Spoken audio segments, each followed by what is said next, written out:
बाजार में दिन दिहाड़े असले के जोर पर हिंदू ताजिर को लूट लिया गया।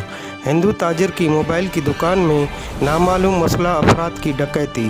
मुसल्लह अफराद असले के जोर पर लाखों रुपए मालियत के मोबाइल फ़ोन लूट कर बआसानी फरार हो गए।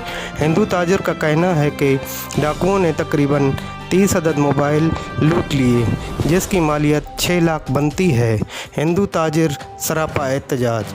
वाक़े की इतला मिलते ही सिटी पुलिस मौका पर पहुंच गई। पुलिस ने मज़ीद तफ्तीश शुरू कर दी। कैमरामैन जयराम दास के साथ शौकत सोलंकी, नाव न्यूज़, सिब्बी। जी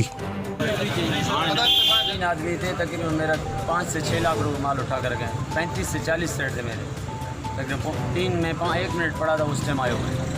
तो जिस टाइम ये आए थे यहाँ पे आपके दुकान बंद कर रहे थे क्या? मैं बंद करने का मेरा मूड था, मेरा दोस्त आया हुआ था, मैं उसको मेहमान था, उसको बोतल पिला रहा था, इसकी वजह से बैठ गया मैं। क्या आप उन बंदों को जान सकते हो, निकाब से बगैर निकाब? एक निकाब में था, 2 बगैर निकाब थे।